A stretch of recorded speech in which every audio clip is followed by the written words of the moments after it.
17 horas, 58 minutos. Radio Musicop 96.5 FM Osorno y Radio Purranque 104.1 FM Purranque. Presentamos Hablemos Legalmente. Aquí las cosas son como son y no con barnices ni matices. Hablemos Legalmente, un espacio de Baquedano y Claret Abogados, Centro Jurídico Osorno y Dharma Producciones.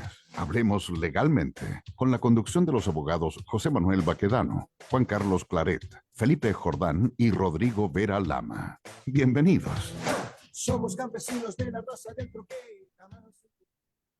Hola, muy buenas tardes a todos nuestros auditores y auditoras que nos acompañan todos los miércoles en este espacio de conversación y de análisis desde el punto de vista jurídico-legal. Soy José Manuel Baquedano, somos Hablemos Legalmente y estamos transmitiendo de Radio Musicop, Purranque FM y emisoras enlazadas.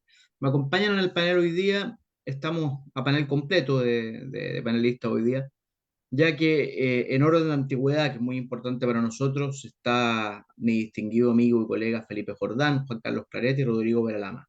Hola chicos, buenas tardes en esta calurosa tarde de 6 de diciembre. Tal como está José Manuel, Juan Carlos, Rodrigo, saludo a todos nuestros auditores y auditoras. Hoy día parece que todos nos quedamos medio dormidos porque entramos justito al inicio del programa, casi llegamos tarde. ¿Cómo están, muchachos? Muy bien, ¿y ustedes? Rodrigo, José Manuel, Felipe, gusto en saludarlos, como cada miércoles. Igualmente, hola. Así que la semana pasada lo echamos de menos, pero qué bueno que ya hayan llegado para que nos acompañen con temas diversos que están hoy en día. En realidad es como difícil elegir un tema porque hay tantas cuestiones que están pasando en Chile todos los días y varias veces al día. Sí, la verdad es que eso que tú dices es muy cierto, está muy dinámica la noticia aquí en el país. Está muy dinámica, pero dinámica para mal, digamos. Uno quisiera decir cosas positivas, pero la verdad es que todas las señales van en sentido contrario. Yo sé que yo soy un hombre positivo, positivo de espíritu y de corazón. Fíjense, porque esto es un programa jurídico. Hablemos legalmente, es esencialmente jurídico y por eso los panelistas, los cuatro, somos abogados. Fíjense ustedes que nuestra constitución actual, la de 1980, ¿no es cierto? Como todos sabemos, una constitución democrática. El 2005 se borró se expió de cualquier pecado original por Ricardo el Magno. Bueno, y la constitución que nos rige actualmente da una pega concreta al Estado. Dice en su inciso final, es deber del Estado resguardar la seguridad nacional, dar protección a la población y a la familia, propender al fortalecimiento de esta y promover la integración armónica de todos los sectores de la nación. Quiero empezar citando esta norma inserta en el artículo primero, inciso final de nuestro actual texto, dentro de las bases de la institucionalidad, parte dogmática, como decimos los abogados de la Constitución, y quiero enlazar esta norma con el primer deber que el artículo 24 de la Carta en curso le otorga al presidente de la República. El artículo 24 de la Constitución actual dice: el gobierno y la administración del Estado corresponden al presidente de la República, quien es el jefe del Estado. Y luego el inciso segundo dice: su autoridad se extiende a todo cuanto tiene por objeto la conservación del orden público en el interior y la seguridad externa de la República, de acuerdo con la Constitución y la ley. Tenemos dos normas claras aquí. Es deber del Estado dar protección a la población, a la familia, y es el presidente de la República, que encarna al Estado, tiene la misión principal de resguardar el orden público en todo el territorio de la República. Y hecho este análisis de normas jurídicas vinculantes para el presidente de la República, cabe ahora constatar un diagnóstico tremendo, que es que el Estado está perdiendo, o perdió ya, mejor dicho, de frentón, la batalla en contra de la delincuencia, en contra de los grupos terroristas que asolan la Araucanía, en contra de la migración, también con ribetes de elementos extremistas que asolan la primera, la segunda, la tercera región, y para qué no decir todo Chile. Y a esto nos llega la noticia de alcaldes que han hecho noticia esta semana en La Reina, el alcalde José Manuel Palacio y el alcalde Rodolfo Carter, que constatando, ¿no es cierto?, esta alta sensación de inseguridad en Chile, que según publica el diario El País de España el día de ayer, alcanza el 90%, es decir, el nivel de inseguridad en Chile, según este estudio, alcanza el 90%, que es la tasa más alta de la última década, y el 21% de los hogares ha sido víctima de algún delito. ¿Mm? Aumenta el número de autoridades que piden al gobierno de Gabriel Boric decretar estado de excepción en la región metropolitana de Santiago para que los militares colaboren con las policías en dicho territorio, en Santiago, en el Gran Santiago, para resguardar la seguridad. Aquí algo está pasando, o el fenómeno se escapó hace mucho rato de las manos, y no es justo tampoco atribuirle todos los platos rotos a Boric, aunque su administración ha sido desastrosa en esta materia.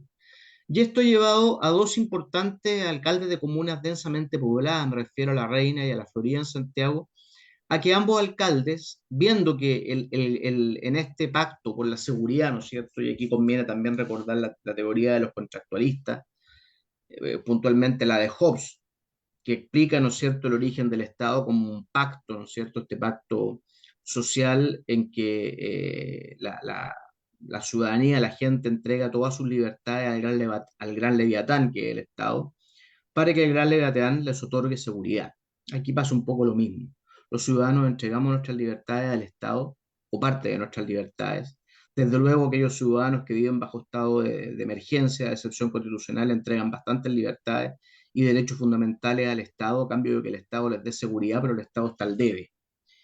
Entonces aparecen alcaldes anunciando políticas, declarando estados de emergencia municipales o comunales que no existen, ¿eh? No están en la Constitución, estos son invenciones de los alcaldes mediáticas, publicitarias, como quiera que se llamen, pero que en cualquier caso se pueden justificar, digamos, porque bueno, si el Estado no está haciendo la pega, hay que aplicar medidas drásticas. Y los alcaldes Palacios de La Reina y Carter en la Florida aplican medidas drásticas. Carter está contratando más de 100 funcionarios retirados de Carabineros, Gendarmería, de las Fuerzas Armadas para reforzar patrullas ciudadanas municipales. Y Palacio en La Reina está potenciando la vigilancia con vecinos, digamos, integrando los vecinos a los patrullajes. Oye, es realmente complicado lo que está pasando en el Chile hoy día. O sea, tenemos ciudadanos civiles comunes y corrientes que están tomando la labor del Estado para dar seguridad. Y sin llegar más lejos, porque hemos hablado de Santiago, y esto es un programa que se transmite en la provincia de Osorno y en la región del Ñuble por parte de Rodrigo, sin llegar más lejos, acá en nuestros Pacíficos, Osorno, que ha sido una ciudad históricamente tranquila, los robos también están al alza, al alza. Es preocupante. ¿Qué piensan ustedes, chicos? Ofrezco la palabra. Don Colega. Rodrigo, usted que... Juan Carlos, muy bien. No, de hecho estaba preguntando que quería comenzar. Rodrigo, adelante. Gracias. Yo creo que este es un tema que hemos analizado hartas veces, sobre todo a propósito de la Araucanía y Arauco y Biobío, digamos, o sea, la conocido como macro zona sur. Y usted y los auditores ya conocen mi postura, o sea, mientras sigamos actuando igual, haciendo lo mismo, los resultados van a ser los mismos. O sea, aquí no ha habido ningún punto de inflexión, ninguno. Nosotros, por un lado, tenemos una ciudadanía apática, indiferente, abúlica, displicente, que no va a legitimar. La verdad es que uno mira todo esto, estos datos, que el niño de 5 años que mataron a balazos, que los ajustes de cuenta, que el tío que apareció envuelto en una frazada, porque también apareció eso hoy día en Talagante, en la ruta de la Autovista del Sol, la ruta 78. Bueno, todos los días ya nos acostumbramos a eso.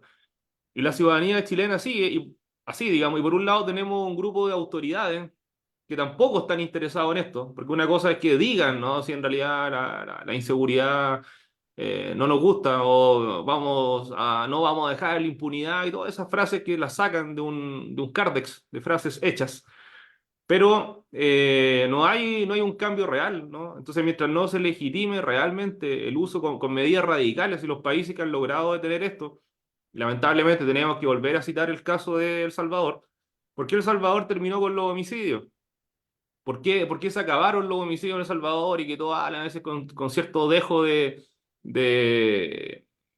no, es el populismo de Bukele y como que lo menosprecian? Bueno, pero esa cuestión dio resultados, po. Dio resultados el estado de excepción, pero ese estado de excepción, ¿por qué se decretó? Porque hubo, si mal no recuerdo, cerca de 70 u 80 muertos en un fin de semana. Eso fue el punto cúlmine que llevó a decretar un estado de excepción constitucional en El Salvador, que sería como el símil de nosotros, del estado de emergencia que algunos andan pidiendo. La diferencia es que allá la ciudadanía sí está comprometida con esta cuestión y legitimó y está el 90% de la gente apoyándolo. Por un lado, había un gobernante, un presidente que fue capaz de lograr que la ciudadanía legitimara el uso de la fuerza, o sea, en el fondo incentivar a la ciudadanía que apoyara, y a su turno la ciudadanía recogió el guante y apoyó. Pero nosotros en Chile estamos con esto, que va a ir delitos graves, vamos ya a puntos álgidos, digamos, puntos críticos, la cuestión después se calma un rato, vuelve a bajar y la gente sigue haciendo su vida y se olvida y así transita, digamos, el país. Entonces, Sí, yo en lo pero personal yo en no eso, veo solución. eh, perdona que te interrumpe, que te complemente al mismo tiempo. Yo creo que el alcalde Carter y Palacios de la Reina y de la Florida, o de la Florida y la Reina, respectivamente, están involucrando a la población. Yo creo que digamos, ese desinterés, por lo menos los vecinos de la Florida y de la Comuna de la Reina, que son grandes comunas de la región metropolitana o del Gran Santiago, ha cambiado, porque los vecinos se están comprometiendo en esto. Y aquí en Osorno, en mi condominio en el que yo vivo, también nos estamos comprometiendo en esto porque ha habido muchos robos.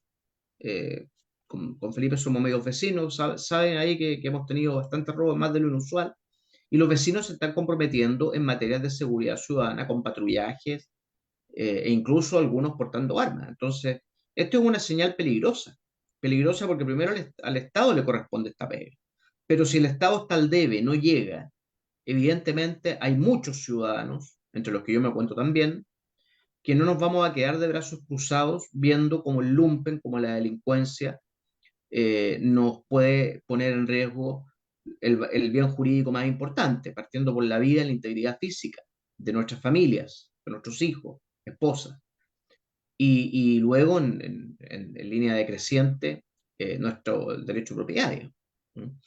Entonces, en ese punto yo discrepo de Rodrigo en cuanto a que hay una bulimia, una apatía de la población. Yo creo que la población se está cada vez en forma más gradual, se está incluyendo, inmiscuyendo y tomando, ya no tomando palco, sino que convirtiéndose en actores de este tema. Eso. No sé, Juan Carlos, tú. Sí, me pasan dos cosas con el tema que estamos conversando. Lo primero es que, claro, cuando la institucionalidad no da abasto y los alcaldes empiezan a innovar, pese a que ellos lo rige el principio de legalidad y con esta regla del derecho público, que dice que no se puede hacer más allá, digamos, de lo que está expresamente facultado en la ley, y estas personas empiezan a funcionar con la lógica privada de no hacerlo, de poder hacer todo lo que no está prohibido, creo que tenemos un problema. Eso en gran medida se explica por un vacío de poder. Vasta literatura al respecto explica que cuando hay vacíos de poder, siempre es rellenado por alguien. Entonces, cuando el gobierno no tiene poder, surgen autoridades municipales que pueden llenar ese vacío. Y es lo que está ocurriendo. Ahora bien, ¿cuál es mi problema, mi punto de contradicción con este aspecto? Y es que cuando nos empezamos a poner em, ingeniosos, creativos, con temas tan sensibles como seguridad, que es el deber primario del Estado, significa que como Estado estamos retrocediendo. Lo mismo cuando los ciudadanos se comienzan a armar. ¿Y por qué me preocupa esto? Porque la otra segunda preocupación dice relación con a quién le estamos entregando nuestra libertad. Porque en la medida de que le entregamos el monopolio de la fuerza a instituciones que no son profesionales, a instituciones que no son subordinadas y no deliberantes, yo me pregunto, bueno, entonces, ¿qué control va a haber sobre ellos? Recuerdo en el tiempo del estallido social que teníamos discusiones y decían, oye, hay que empezar a crear estos grupos organizados porque mira lo que está ocurriendo, que los chalecos amarillos, que esto, Mm, porque el mm. ejército está y los carabineros están violando derechos humanos, entonces hay que abolirlo. Yo decía, oye, dentro de todo, yo prefiero que sigan existiendo el ejército y carabineros porque al menos la responsabilidad se puede hacer valer. Pero con estos grupos organizados que nacen, digamos, como callampa, en el sentido de que nacen espontáneamente, por más que sean uniformados en retiro, yo digo, bueno, a ellos les vamos a entregar el monopolio de la fuerza en subsidio porque el Estado no la puede. Por eso me preocupa que lo que son estados excepcionales se transformen en la regla general. Y por otra parte, que empiecen a crearse estos grupos, no sé si paramilitares o no sé cómo denominarlos, pero me preocupa, porque, bueno, si estas personas después actúan, cómo podemos hacer valer la responsabilidad. Si violan derechos humanos, cómo hacer valer la responsabilidad si es que ellos pudieran violar derechos humanos. Entonces, es peligroso la zona en la que estamos entrando y eso me inquieta. No apoyo para nada el hacer de la excepción la regla general. Creo que se supone que nuestras fuerzas son profesionales y tengo mis dudas si el ejército y carabineros y PDI son tan profesionales como creemos, porque de repente cuando ocurren estos casos como no, es que estaban violando derechos humanos, de repente nacen iniciativas como vamos a generar una defensoría del carabinero en terreno. Entonces uno dice, bueno, entonces ¿para qué entrenan si tienen que buscar a un tercero que los venga a defender? Entonces eso me preocupa. Creo que es una discusión que como país no hemos dado, ni siquiera en el proceso constituyente. Importante punto que toca. Felipe, ¿algo que aportar? Y sí, hay otro tema que también es relevante. O sea, las iniciativas, está bien que tengan iniciativas de estos tipos, pero hay cuestiones prácticas que son como evidentes. Que sacas de contratar, no sé, cada municipio que contrate a 50 ex carabineros, ex gendarmes que tienen obviamente más preparación que la preparación que le entrega a las empresas privadas de guardia, pero van a salir igual de premunidos que los guardias privados. O sea, van a salir con un chaleco antibala y van a salir con una luma. O sea, ¿qué saca de mandar a la calle a este gente, a estos ex carabineros o ex gendarmes que saben manejo de uso de armas, etcétera, etcétera, si no le entregas un arma? Y no puedes entregarle un arma. Legalmente no se lo puedes hacer. ¿Fija? Entonces, ¿qué saca? Es una cuestión que yo creo que es más parafernalia que nada. O sea, el efecto práctico real de una medida así, yo creo que es casi huevo, cero. Bueno, así están las cosas en materia de seguridad pública. Evidentemente la Camila Vallejo, la vocera del gobierno, se opuso a esto diciendo que esto era una pega del Estado. Sí, estamos claros. O sea, yo partí, para introducir este tema, partí leyendo la Constitución Política de la República en los artículos que obligan al presidente de la República a conservar, a usar su autoridad para conservar el orden público interior en todo el territorio de la República. Pero la norma está, sin embargo, estamos como en el derecho indiano, cuando había esta típica fórmula, esta clásica fórmula que llegaban de la metrópoli, llegaban leyes para las Indias, para las colonias, y se usaba el timbre que se ponía el sello, se acata, pero no se cumple. Estamos aquí, la Constitución se acata, pero no se cumple. Y bueno, en el vacío, ahí recojo un poco lo que dice Juan Carlos, digamos, en el sentido de que a lo mejor efectivamente estamos falta profesionalismo, aunque duela decirlo, puede ser, no lo sé, en nuestras policías, en nuestras Fuerzas Armadas, no lo sé, no lo sé, hoy día no lo sé. Bueno, veamos qué pasa, veamos Pero qué pasa. me gustaría también acotar un tema que yo creo que no hay ninguna duda de que no hay un problema normativo. Es decir, no nos faltan herramientas constitucionales ni legales. O sea, con la Constitución, y por eso usted partió hablando de la Constitución, digamos. O sea, la Constitución lo dice, está en la Fuerza Armada y de orden la Constitución, está, ya en último caso, a pesar de que no es lo ideal, pero existen los estados de excepción, o sea, está. Por un lado, tampoco es un problema de logística. No podemos decir que los delincuentes tienen ametralladoras, tienen aviones, tienen helicópteros, tienen tanques y las fuerzas de seguridad del Estado tienen lanzaguas. No es así. Las fuerzas del Estado, hasta el regimiento más modesto de Chile, tiene más armas que cualquiera de estos grupos de delincuentes o grupos subversivos. Tercero, tampoco es un problema geográfico. Nosotros no tenemos selva, no tenemos jungla, no tenemos una superficie extensa, impenetrable. Esta cuestión no es sé, por el valle de Panjshir en Afganistán, donde los rusos fueron derrotados por los, qué sé yo, los O el afganos. No sé. Darién. Entonces, descartado todo lo que queda, ¿qué es lo que nos va a, o sea, descartado todos esos elementos, ¿qué es lo que nos queda, po? Es simplemente un tema de voluntad. Si ese es el trasfondo de esta cuestión. Es un tema de voluntad. Entonces, y la voluntad, claro, es política, porque tenemos un gobierno que claramente no le importa nada, este tema no va en su ADN, sino en el subsecretario del Interior, al que todos peregrinan, hacen romería a hablar con Monsalve. Pero se le olvida que Monsalve es un tipo que en el año 2010 estuvo en huelga de hambre apoyando a Héctor Yaitul, po. Entonces, y era un hombre ya mayor, no era un cabro de 15 años que andaba haciendo eso. Lo mismo la Carolina Toá, no es gente que Sí, lleve la seguridad en su ADN. Y por otro lado, obviamente la voluntad de los ciudadanos, ¿no? Tampoco mayoritaria me refiero, claro. Chile Rodrigo. tiene 346 municipalidades, perdón, comunas, 346. Entonces, la Reina y la Florida son casos puntuales, digamos. Rodrigo, ¿no cachaba eso de Monsalve? ¿Mencionaste? ¿O quién Sí, fue el que hizo huelga? sí, No, no. Monsalve, yo de hecho yo estaba ahí, pues yo lo vi. Fue y se tomó con 3 diputados más, con Tucapel Jiménez, con el Hugo Gutiérrez y el otro no lo recuerdo, la cárcel de Temuco, solidarizando con los denominados, los autodenominados presos políticos mapuches en una huelga de hambre que inició Héctor Yaitul, que estaba preso por el atentado al fiscal Mario Elgueta en Tirúa, en Puerto Choque. Y dentro de sus demandas, que de hecho esas demandas se cumplieron, era eliminar la presunción del dolo terrorista en la ley antiterrorista y sacar a los civiles como imputados de la justicia militar. Aquí Esas estoy. dos demandas se cumplieron en el gobierno de Piñera 1, 2010. Sí, de hecho fue en septiembre del 2010, por lo que estoy revisando acá, antes del Bicentenario.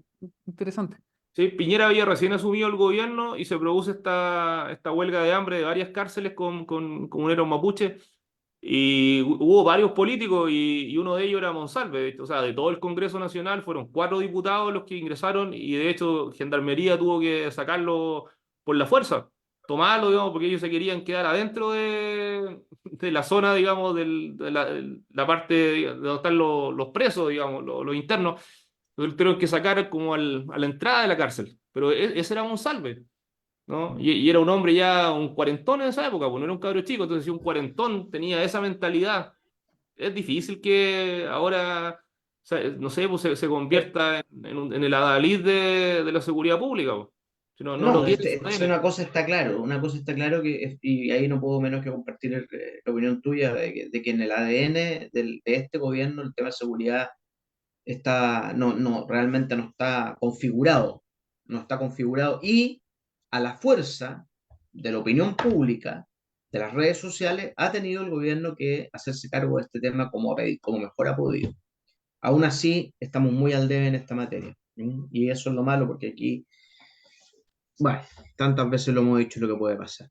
Colegas, Bueno, con esto agotamos este primer tema. No sé si alguien tenga algo más que aportar para pasar al segundo. sobre este tema no. Ok. Entonces, nos queda todavía algunos minutos de este primer bloque, así que Juan Carlos, creo que tú tienes también algo que exponer. Yo quiero hablar de Fujimori. Sé que suena Chino extraño. Fujimori. Eso, El chino Fujimori. O sea, vamos a pasar de política contingente chilena al Perú. ¿Ah? no, Está no, bien. no es por nada, pero a los japoneses le carga que le digan chinos. No, pero en el Perú, si tú vas a Perú y hablas con el taxista, con el colectivero, con el garzón del restaurante que te hace el ceviche, y tú le dices, ¿cómo le dicen a Fujimori? Una gran parte de la población le dice el chino, pero no peyorativo, con cariño, porque a Fujimori lo quieren mucho. El pueblo Mira, peruano lo quiere mucho, es un sector que lo quiere, habla muy bien de él, digamos. Mira, de hecho, ¿por qué traigo a colación a Alberto Fujimori? Recordemos que Fujimori, que fue presidente del Perú una década, entre el 90 y el 2000, que renunció en malos términos, renunció a través de un fax estando en Japón, después trató de reingresar a Perú vía Chile y que fue condenado a 25 años de prisión. Su condena termina el 2034, fue condenado el año 2009 porque en su gobierno hubo violaciones de derechos humanos. Tiene 5 condenas a su haber, algunos por temas de dinero, otros por algún grado de participación en tipos de homicidio. Así que en ese sentido, ese es el historial de Fujimori. Y siempre ha sido una persona controversial, es como el Pinochet chileno, digamos, de tanto en tanto siempre está ahí el sinónimo de discordia. ¿Y qué es lo que ha ocurrido? ¿Y por qué lo traigo a colación? Porque el día de ayer el Tribunal Constitucional peruano decretó que tenía que ser excarcelado de inmediato. Esto es curioso porque el habeas corpus o lo que solemos conocer como recurso o acción de amparo, en Perú es tramitado por el Tribunal Constitucional, no por las Cortes de Apelaciones como ocurre acá en Chile. el año 2018 un abogado que presentó un recurso de amparo, se lo concedieron, pero hubo un pronunciamiento de la Corte Interamericana de Derechos Humanos que dijo, no, el país debe abstenerse de excarcelarlo, porque es un violador de derechos humanos respecto a los delitos de lesa humanidad, estos intentos como de indultos soterrados no corresponden. La Corte se volvió a pronunciar el año 2022, o sea, hay dos pronunciamientos en sentido estricto, dos resoluciones de la Corte Interamericana de Derechos Humanos exigiendo a Perú, siempre lo dicen en un término más diplomático, pero en último término es una exigencia a que Perú no excarcele a Fujimori, y ahí se generó ahora una discusión jurídica que yo creo que vale la pena revisar, al punto de que incluso hay juristas del Perú que están promoviendo que Perú salga de la Corte y de la Organización de Estados Americanos, porque aquí hay una clara colisión entre, ¿puede un tribunal internacional ordenar una decisión, controvertir o tratar de anular una decisión de un órgano soberano, como es el Tribunal Constitucional, el cual al mismo tiempo, en Perú, sus resoluciones tienen mayor preponderancia o preeminencia que la misma Corte Suprema? Es decir, la Corte Suprema puede declarar que Fujimori se excarcele, pero si el Tribunal Constitucional dice que no, manda al Tribunal Constitucional. Entonces, siendo el máximo órgano en la aplicación, digamos, del derecho, hay una colisión ahí entre jurisdicciones. ¿Puede un organismo de afuera decirle a un tribunal interno, no, tiene que anular su decisión soberana? Ahí está la discusión y lo quería poner sobre la mesa, porque si eso ocurriera acá en Chile, yo no me imagino cómo sería la controversia, no solamente de juristas, sino también del Congreso y del Poder Ejecutivo respecto a, bueno, tengo que hacer respetar la Constitución y las leyes. La Constitución señala que los tribunales son los únicos que de manera exclusiva y excluyente deben conocer y resolver, o sea, conocer, juzgar y ejecutar lo sentenciado. Y que venga un tribunal de afuera a decir que no, en consideración de que también tenemos un artículo en nuestra propia Constitución que cede soberanía en materia de derechos humanos ante los tratados internacionales que se encuentren vigentes y ratificados por Chile. Entonces, es interesante la discusión porque como país no estamos exentos de esta controversia, lo cual pone el acento en lo frágil que puede llegar a ser a nivel interno el entregar soberanía mejor dicho, qué frágil puede ser la legitimidad a nivel interno de ceder soberanía ante organismos internacionales. Y por otra parte, qué débil pueden ser los organismos internacionales cuando un país simplemente dice, ya, ustedes resolvieron esto, pero nosotros como país no lo vamos a hacer. Entonces, ¿qué otras sanciones se puede hacer? Es ahí donde finalmente, en último término, se está discutiendo incluso salirse de la OEA, de la Organización de Estados Americanos. Así que quería poner eso sobre el tapete porque, más allá de la coyuntura, la discusión jurídica en ciernes es de gran interés, creo yo. Lo es, estoy de acuerdo contigo y no es nuevo este movimiento cada vez con más fuerza de países de la región, particularmente en Centroamérica, que partiendo por Bukele, ¿no es cierto?, que ha desconocido totalmente la autoridad de la ONU para inmiscuirse en asuntos internos de su Estado. Por lo tanto, esto que están haciendo los peruanos, de evaluando si salirse del modelo ONU, a mí me parece muy legítimo por lo demás. Es decir, es una discusión jurídica que tiene, y que, como todas las cosas en el derecho, tiene partidarios, tiene detractores, y en ambos casos, partidarios como detractores, hay fundamento plausible para atender una u otra hipótesis. Pero de que la tendencia de muchos países, y incluso en Chile hay corrientes de pensamiento y hay cientistas políticos y hay juristas que están cuestionando seriamente las políticas de la ONU y de los tribunales del derecho internacional en esta materia. Es que lo que me preocupa de esa atomización, digamos, de la política, no interna, sino externa, internacional, es que los grandes problemas que nosotros nos vamos a enfrentar, tal vez incluso, bueno, nosotros ya lo estamos viviendo, pero nuestros hijos y nuestros nietos los van a enfrentar con mayor, digamos, intensidad, son problemas que no son atómicos en el sentido de un país aislado, sino que son problemas regionales. El narcotráfico no es un problema solamente de Chile, porque la droga llega de Claro, alguna parte, sí, ingresa claro. a nuestros puertos, pero hay un barco que lo trae, ¿de dónde zarpa ese barco? el ingreso clandestino, vienen, muchos llegan ya por Perú, pero llegaron a Perú desde tal vez Venezuela, Centroamérica, etcétera. Entonces, son problemas regionales, qué decir el tema climático, que son problemas que nos exigen a pensar como especie. Entonces, en ese sentido, me preocupa que mientras el país, o sea, no, perdón, las prioridades de la sobrevivencia de nuestra especie nos demandan pensar como especie de bloques regionales a lo menos, la política vaya en el sentido opuesto de apostar por la atomización de la política. Eso me preocupa. Mm.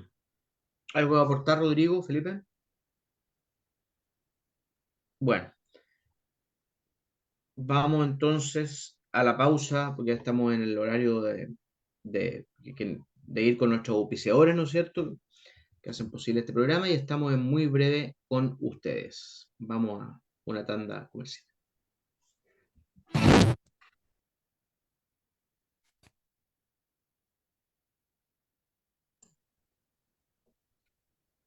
Vamos, pues. 29 minutos. Baquedano y Claret Abogados, un estudio de abogados que ofrece un completo servicio profesional en las áreas penal, administrativo, civil y defensa ante el Estado. Experiencia atendiendo causas de alta complejidad e impacto. Baquedano y Claret, profesionalismo y resultados es lo que ponemos a su disposición. Baquedano y Claret Abogados, nuestras oficinas en calle O'Higgins, 1271 Osorno, o visite la web baquedanoyclaret.cl.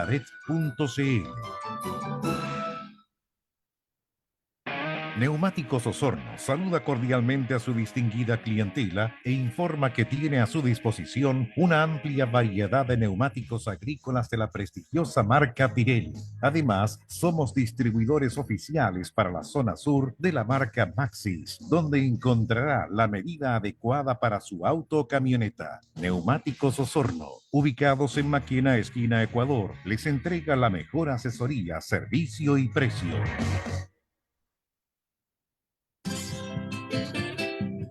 Loncomilla, ingeniería industrial, líder en venta de motores eléctricos en el sur de Chile, con un amplio stock en su sala de ventas ubicada en Santa María 1685, Osorno. Venta de motores monofásicos y trifásicos en las marcas más reconocidas del mercado internacional, con entrega inmediata en potencias de 0,5 a 30 HP.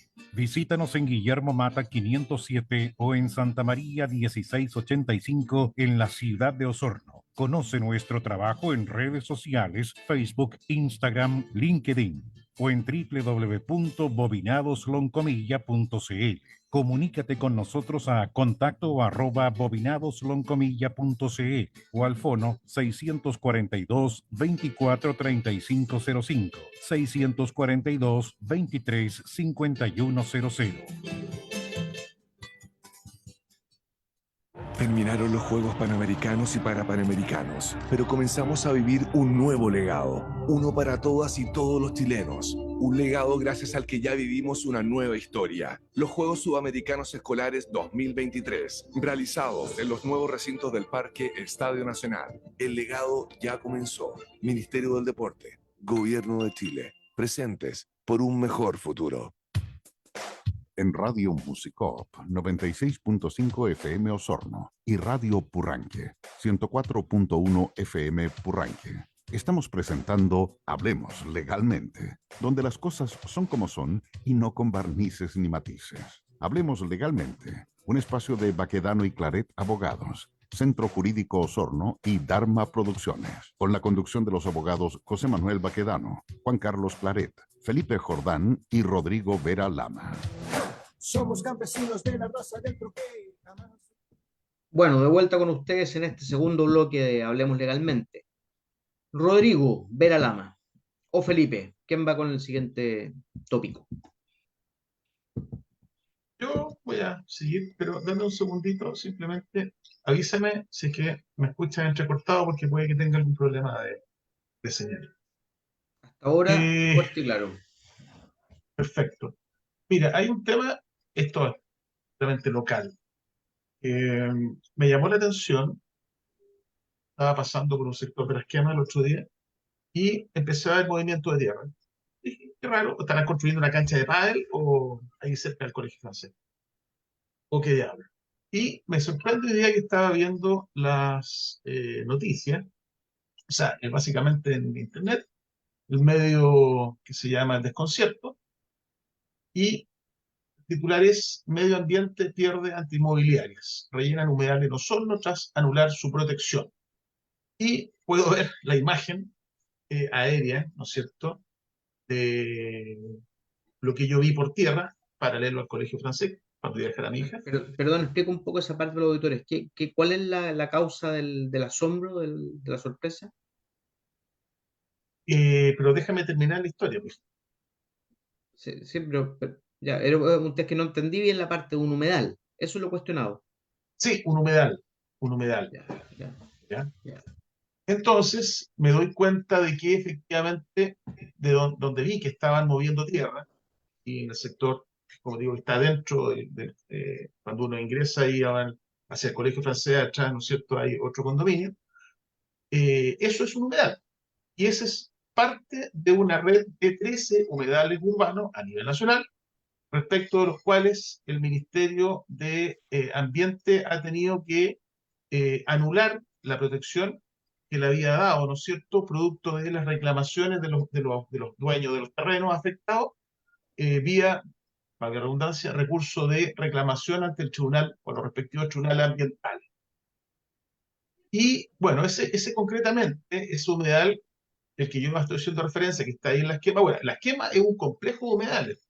Estuve viendo, ¿no es cierto?, la expediente administrativo, y es un complejo de humedales que tiene nada más ni nada menos que 41 hectáreas. Y esto se los comento porque aquí, bueno, nuevamente, como en todas las cosas, hay un choque, ¿no es cierto?, de intereses. Por una parte, el tema de la protección de los humedales es re importante. Me acuerdo que el año pasado, el antepasado, trajimos acá al presidente de la red de protección ecológica, no me acuerdo cómo se llama, de Osorno, ¿no es cierto?, y nos acompañó un par de veces. Y ahí tocamos el Ricardo Becerra. Ricardo Becerra, don Ricardo Becerra, que si nos escucha le mandamos saludos. Y a mí me tocó ver un caso también de un humedal que había sido declarado como tal, con protección, ¿no es cierto?, Eh, acá en Osorno, pero no dentro de la ciudad, sino que parece que hacia el lado de Trumao. Bueno, y pudimos ver en ese minuto y conversar sobre las ventajas que genera la existencia de estos humedales urbanos, ¿ya? Eh, en el nivel sistémico ecológico, por el solo hecho de existir, ¿no es cierto?, una vegetación abundante, regulador de temperatura ambiente, etcétera, etcétera. ¿Ya? Eso por un lado, una ventaja muy grande. Pero por otra parte, eso tiene que ir de la mano con un sistema ambiental de tramitación que sea adecuado, que sea competente, ¿ya? Y que vaya de la mano, que en el caso de Chile no existe, lo anterior tampoco, por lo que les voy a decir a continuación, en el caso de Chile no existe, el tema de la compensación. Por ejemplo, si en Chile se determina que hay que ampliar, ¿no es cierto?, de 2 a 3 pistas una carretera para mejorar la viabilidad, etcétera, etcétera, se expropia, ¿cierto?, a los propietarios que están colindantes a esos caminos y se les paga por esos terrenos que se les quitan. Sin embargo, en este caso, a los que son dueños de un terreno y llegan un día para otro, no un día para otro, pero llegan y les declaran, ¿no es cierto?, que al interior de su predio existe un humedal y que tiene la protección de tal, y por lo tanto no se puede intervenir, no se puede meter animales, no se pueden hacer, no se le puede dar ningún tipo de destino que implica alterar, ¿no es cierto?, ese ecosistema, es complicado. Y esto, más aún, en relación a estas 41 hectáreas que están en la esquema. Viendo la foto aérea, ahí está, es el polo por donde está creciendo, el polo urbanístico de Osorno. ¿Ah? Todas las casas, todas las poblaciones del sector de la clase media, media para arriba, todo lo que el polo urbanístico está hacia ese sector, y ahí hay 3 inmobiliarias muy grandes que reclamaron ante los tribunales ambientales por deficiencias en la tramitación de esta calificación de humedal y la protección que ello significa. Y resulta que lo ganaron. Y están así que viendo un poco un extracto de la sentencia, y esto para dejar de manifiesto eh, lo penca, por así decirlo, lo penca en que el Ministerio de Medio Ambiente tramita estas cuestiones, dejando obviamente abierta la puerta para que, vía recursos de reclamación, estas protecciones que se otorgaron en un minuto se dejen sin efecto. Y esta sentencia dice en una parte de que se reconoce la existencia de falencias procedimentales como falta de publicidad de la modificación del polígono, falta de publicidad y transparencia del expediente administrativo, falta de pronunciamiento respecto a las presentaciones efectuadas por los interesados. O sea, los interesados hacen presentaciones en este procedimiento administrativo, ¿no es cierto?, y no los pescan. Y al punto que estas falencias vician, dice la sentencia, han viciado de forma esencial la motivación del acto administrativo terminal, dado que afectaron el conjunto de información disponible, su ponderación para efectos de la declaratoria, generando perjuicio a los interesados y a la fe pública, ¿sí?, gravemente entorpecido. Y lo peor de todo es que, o sea, lo peor de todo, en el fondo, ya una cuestión ya casi chistosa, ya que la sentencia deja sin efecto la declaratoria de humedal y al mismo tiempo le ordena al Ministerio que presente nuevos y mejores antecedentes para analizar esta presentación. Resulta de que este humedal que yo les comento, que está arriba de la esquema cerca del Colegio Francés, fue desafectado y al ratito ya se metieron 5 retroexcavadoras y movieron todo el terreno. O sea, metieron mano y ya si había un humedal ahí, ya no existe. Ya no existe. O sea, en definitiva, eh, ellos no sé qué va a pasar. Yo creo que esa cuestión fue una actuación un poquito. O sea, está desafectado y por lo tanto, en el momento que está desafectado, obviamente se entiende que el tipo puede hacer lo que quiera con su terreno. Pero el punto es que se pierde la posibilidad, se perdió la posibilidad de poder haber aprovechado efectivamente la conservación de un humedal por problemas de tramitación y además por un problema de fondo que lo que yo les comentaba que igual es injusto. O sea, imagínense ustedes, son dueños de un terreno de 5 hectáreas, que ustedes ven que la ciudad va mejorando, se va rodeando población y la voy dejando ahí como un chanchito que engorde para comérmelo, ¿no es cierto?, en el año nuevo. Y resulta que en noviembre, antes de empezar a afilar los cuchillos para faenar el chanchito y comérmelo, dices ahí que ese chanchito fue premiado, ¿no es cierto?, con la calidad de chancho del año, en consecuencia va a ser exhibido durante toda la ciudad y usted no se lo va a poder comer. Bueno, pero entonces páguenme por ese chancho que yo crié, engordé, fondo, compensen. Pero resulta que el sistema medioambiental no contempla la posibilidad de una compensación al propietario de ese terreno en el cual existe un humedal y que fue declarado, ¿no es cierto?, como tal y con toda la protección que ello implica. Entonces es un cuento bien interesante y, y yo voy a seguir, de ahí los voy a mantener informados. ¿Qué va a pasar con este humedal que está porque ya en Fíjate que, definitiva lo eliminaron completo?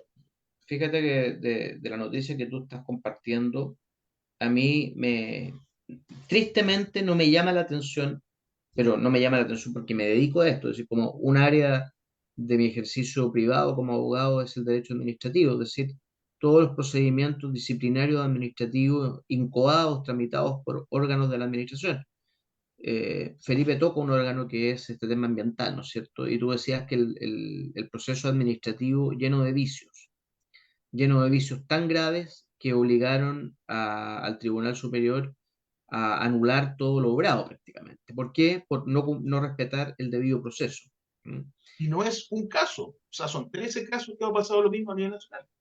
Bueno, es que esto a mí no me sorprende, tristemente, o sea, a ver, gravemente sí me sorprende, pero por mi ejercicio y experiencia profesional en materias de sumario administrativo instruido por órganos del Estado, puedo decir responsablemente que los órganos del Estado y las autoridades que incluyen sumario disciplinario, el debido proceso no lo conocen, o sea, no saben lo que es el debido proceso, ni siquiera la expresión debido proceso, no saben qué compone el debido proceso, no saben que la publicidad, no saben que proveer las presentaciones o escritos que las partes, los interesados hagan un determinado proceso administrativo es una obligación para el órgano que esté instruyendo ese proceso. Es decir, ignorantes totales, ya sea porque no les conviene ya sea porque realmente hay ignorancia. Cualquiera de las dos hipótesis es muy grave lo que Felipe acaba de señalar, porque indica que en el proceso ambiental, ¿cómo se llama el órgano que instruyó el sumario? Oh, el tribunal ambiental de El Valdivia, en este tribunal caso. ambiental, claro. Quiere decir realmente que al debe, ¿ya? Y con las consecuencias que todos conocemos. Es grave el caso y sí, yo creo que hay que monitorear este caso, Felipe. No hay que perderle la pista. ¿M? No hay que perderle la pista. Bien. ¿Algo más, Felipe, sobre el tema? Negativo. Eso es todo. Negativo. Ya. Y en el último espacio, Rodrigo, ¿qué tema sabroso nos trae a colación? En los últimos minutos que nos faltan. Hablemos de un tema muy novedoso, el ¿Cuál de proceso. todos? Esta es una talla nueva. La constitución política. Es que yo creo que es un tema que nos tiene a todos aburridos, nos tiene cansados. Ya son No, 4 años de esta pero como cuestión. programa de abogados tenemos que tratarlo, evidentemente. Sí, sí, sí, sí. Esto es como esos ramos en la universidad que a uno no le gustaba mucho, pero tenían que estar en la malla curricular. No Algo así, podía no estar. algo así. Entonces, yo creo que a ver, ya faltan. ¿Cuánto faltan? ¿2 Menos de 2 semanas? semanas para Menos, el plebiscito. sí, Sí, se nos falta menos de nada. 2 semanas, ¿no? Porque el día domingo 17. 17, sí. No, yo te decía, este fin de semana es largo por el feriado religioso este viernes. Así Entonces, es. yo veo que no ha habido un cambio en las tendencias, ¿no? O sea, no obstante que hay una prohibición legal de difundir los resultados de las encuestas, esas encuestas se han seguido haciéndolo y ahí en redes sociales, qué sé yo, en Twitter, que se difunden además de los programas de televisión que son una verdadera encuesta en vivo, algunos de ellos, ¿no? Que funcionan Ah, sí, encuestas sí, sí, sí. de la base 100, Este que sacó el Mega. el Mega, sí. Y veo que el resultado se sigue, digamos, marcando la tendencia que está desde el principio. Y a mí me pasa que, bueno, mi postura ya es conocida, yo estoy por el en contra, pero me pasa que a medida que va avanzando esta cuestión, cada vez voy viendo cosas más nefastas, ¿no? de este proceso. O sea, con lo último que me encontré fue, por ejemplo, con errores de tipeo, ¿no? O sea, que un artículo del Tribunal Constitucional que habla sobre autoacordado y se remite a otro artículo, pero ese otro artículo no habla de autoacordado, sino que habla de decreto supremo. Para decirlo en simple, para que los auditores comprendan, es como si estamos hablando de una norma sobre cebollas y me dice, vaya a ver tal artículo, y voy a ver otro artículo y no habla sobre cebollas, sino que habla sobre plátano. Entonces, ese es el nivel, digamos, ya que estamos tratando de esta cuestión. eh, Errores y uno dice, ya, o sea, además de toda la plata que se ha perdido en el proceso, el desgaste, en estos 4 años, la incertidumbre que además ha existido, pero no solamente eso, sino que uno dice, y con toda la gente que está trabajando en esto, los asesores, porque están los consejeros, o están entre comillas, expertos y todo este grupo de gente que trabaja ahí, pero además, ¿qué pasa con los asesores? O sea, ¿cómo no son capaces de darse cuenta de estas cuestiones, ¿no? De errores, de tipeo, errores de referencia? O sea, yo creo que en una constitución uno no se puede dar el lujo de cometer estos errores. Eso es una cuestión que no, que me molesta profundamente. Eh, y también reflexionar delante, ¿no? Y nosotros tampoco al momento de poder eventual, si es que esta cuestión lo dudo, pero si ocurre un milagro y se aprueba, ¿con qué elementos se va a realizar la interpretación constitucional si es que no hay actas, por ejemplo, de estas conversaciones que tuvieron cuando se trazaron o se dibujaron los 12 bordes? Porque no nos olvidemos que al día siguiente del plebiscito del 4 de septiembre, de inmediato empezaron las negociaciones a puertas cerradas en el ex Congreso Nacional, donde se acordó esto de los famosos 12 bordes. Bueno, todo eso no hay ningún acta. No hay acta. Entonces, el No, pero yo creo momento. que sí, no, yo creo que sí tiene que haber acta de las No, comisiones legislativas, de- de las comisiones pertinentes. no, es que yo estoy hablando del proceso cuando se discutió los 12 bordes. Antes de que empezara en funciones Sí, no se entiendo, los la 12 convención. bordes, exacto, Sí. pero se Y eso eran convenció. conversaciones entre los jefes de los partidos políticos, Está, qué sé yo, está el Chalper, está, o el presidente del Senado, el presidente de la Cámara de Diputados, que después eso se transformó en ley, o sea, se transformó en una reforma constitucional que fue lo que posibilitó este proceso. Pero de eso no hay actas tampoco, ¿no? No hay en el fondo cuando dice Estado social y democrático de derecho. Bueno, ese concepto no fue objeto de una discusión que uno puede verla reflejada en actas. O sea, cuando nosotros, por ejemplo, ahora alguien quiere hacer una interpretación constitucional de la constitución vigente, están las actas de la Comisión Ortúzar. Claro, Sí, efectivamente, sí. completamente. Bueno, con este proceso no existe tampoco esa cuestión en esa parte. O sea, además va a haber una dificultad interpretativa muy, muy grande. Y al final del día los que van a tener que interpretar esto van a ser los jueces. Ese va a ser el punto, ¿no? Eso. Y lo digo porque hay varias normas que muchas veces las personas de un sector dicen, no, quédese tranquilo. Como hoy día, por ejemplo, que hay una discusión en la prensa entre la expresidenta Bachelet y Evelyn Matei a propósito del aborto en tres causales. Entonces Matei dice con toda certeza, con absoluta seguridad, dice, no, pero no mienta, no diga falacias, y aquí no hay ningún problema. Bueno, pero ¿y a ella con qué autoridad puede asegurar que no va a haber ninguna dificultad interpretativa en una norma si la que tiene que interpretar, o los que tienen que interpretar son los jueces el día de mañana? Por tanto, digamos, y con el grado de legitimidad que puede tener un texto aprobado por una mayoría muy circunstancial, muy feble, muy débil, de ahí puede salir cualquier interpretación. Digamos, ese es otro tema que, que a mí me preocupa, pero en realidad, digo, me preocupa desde el punto de vista teórico, doctrinario, porque yo sé que en lo hecho es bastante poco probable que este proyecto vea la luz. No sé qué piensan. A ver, muchas cosas que se me vienen a la cabeza sobre esta materia. Pese a que yo estoy por el apruebo, y así lo he declarado ya. Sí debo convenir que este es un proceso que los mismos jueces de la República, que el mismo Parlamento, que la principal autoridad, que es el presidente de la República, hizo la vista gorda.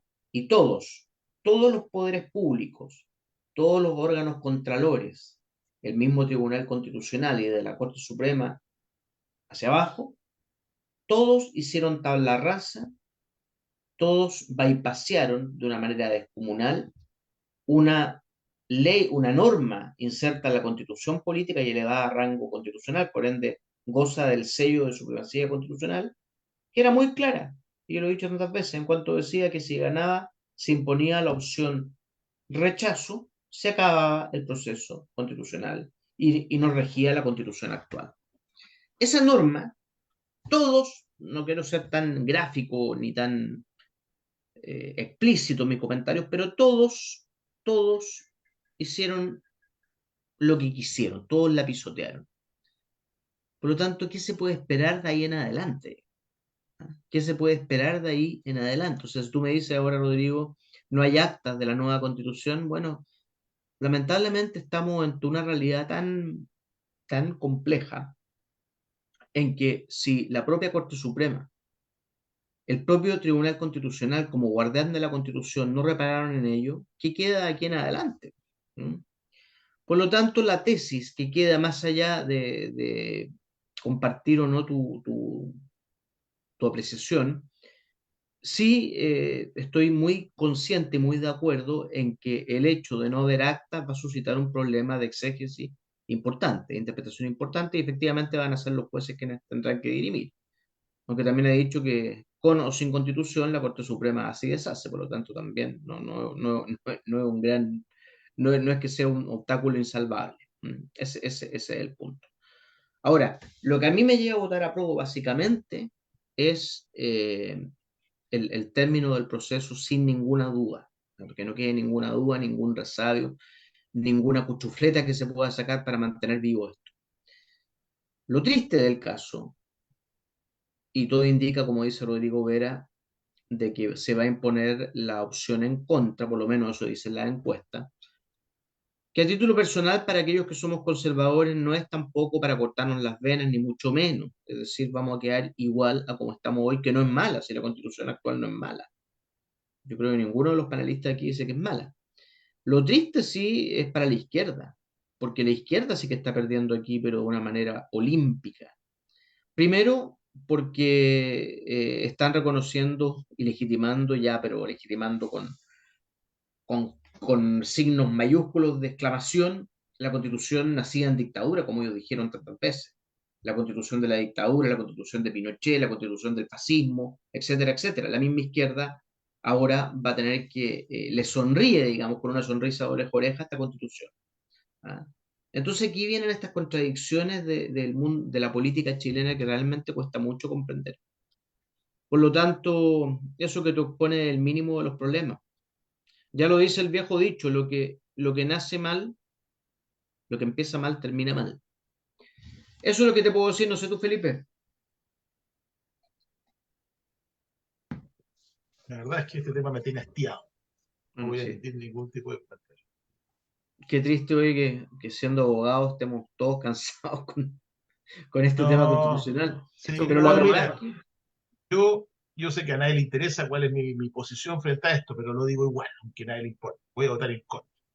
Y la verdad de las cosas es que yo no soy tan estudiado como ustedes, como dicen, no soy tan escueleado como ustedes, ¿no es cierto? He leído un poco, he escuchado otro tanto, pero a mí básicamente lo que me lleva a tomar la decisión en este momento es el tema formal, o sea, el que hayan sido capaces de tomar un juguete que estaba bien armado, ¿no es cierto? Y lo desarman y lo vuelven a armar y lo arman patas para arriba, fíjate. Pudiendo haber mantenido el proyecto original de la comisión de expertos, que era bastante mejor, le metieron mano y le metieron mal.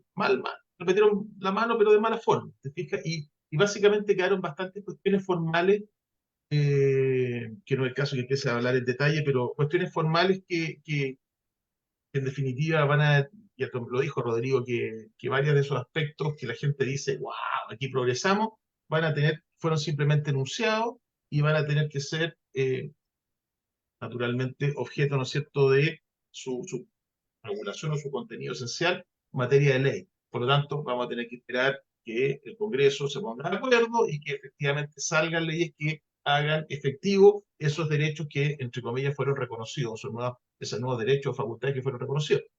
Y lo otro que también me da risa, y con esto termino, y que me llama la atención profundamente, con espanto, es cómo, cómo la franja electoral de los dos lados llama, con la cantidad de idioteces que se dicen, llaman a la gente a la desinformación, o sea, a mantenerla desinformada.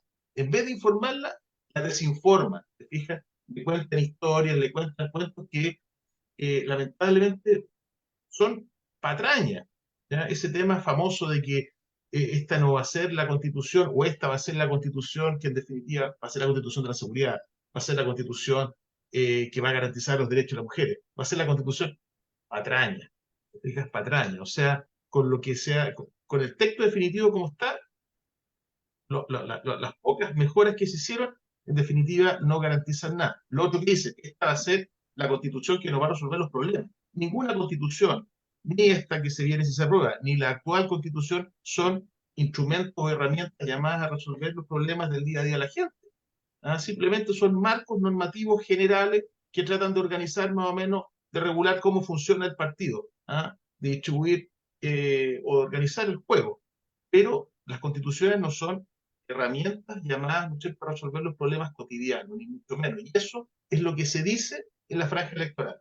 Señoras, señores, saben que esta constitución les va a resolver sus problemas.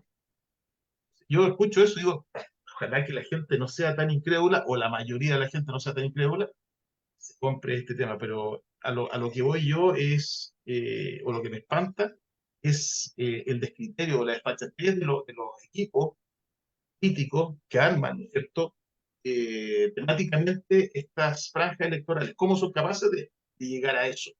Y de hecho ayer también me llamó la atención, y no sé cómo lo permite esta cuestión, esta entidad que regula todo el tema de los canales, una mujer, por el en contra, salía hablando, cocinando en una olla, y en esa olla iba metiendo ingredientes, papas, lechugas, no, zanahoria, cebolla, y de repente llegaba un tipo y le iba sacando una papa, le iba sacando una zanahoria, y cuento corto, decía, así nos va a dejar, ¿no es cierto?, sino esta nueva constitución, en pelota. Y la galla salía desnuda, el torso completo, con los senos al aire, y eso fueron bastantes segundos. Entonces yo no sé cómo está permitido ese tipo de contenido.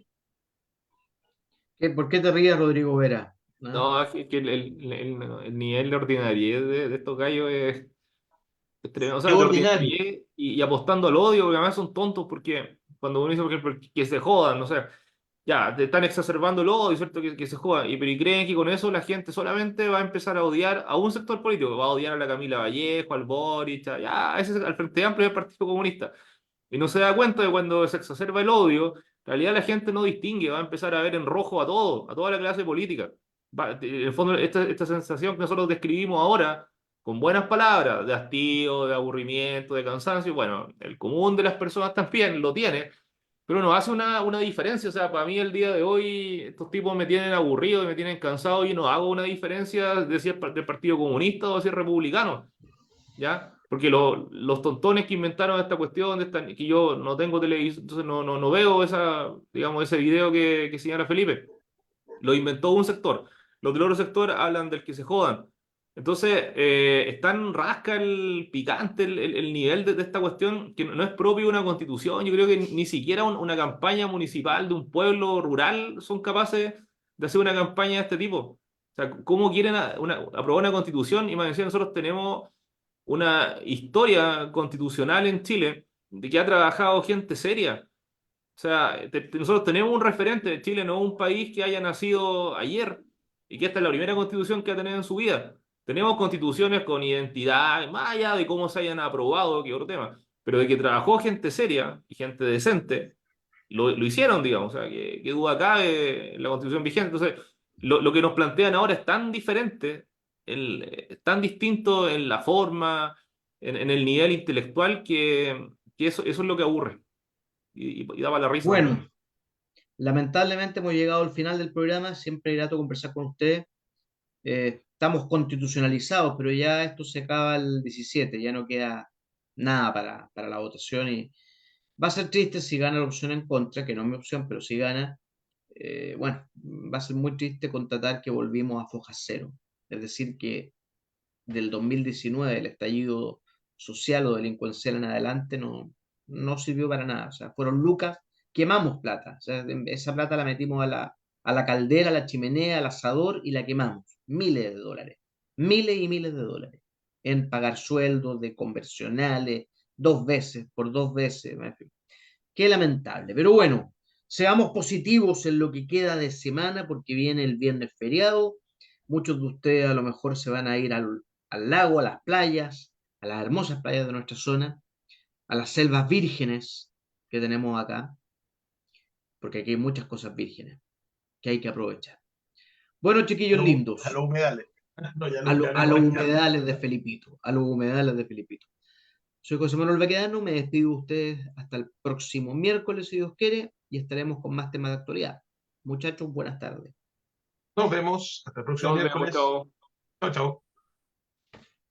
En Radio Musicop 96.5 FM Osorno y Radio Purranque 104.1 FM Purranque. Hemos presentado Hablemos Legalmente. Aquí las cosas son como son y no con barnices ni matices. Hablemos Legalmente, un espacio de Baquedano y Claret Abogados, Centro Jurídico Osorno y Dharma Producciones, con la conducción de los abogados José Manuel Baquedano, Juan Carlos Claret, Felipe Jordán y Rodrigo Vera Lama. Hablemos Legalmente, disponible en todas nuestras plataformas. Somos campesinos de la raza del troqué, jamás un turista del famoso. 19 horas, 2 minutos.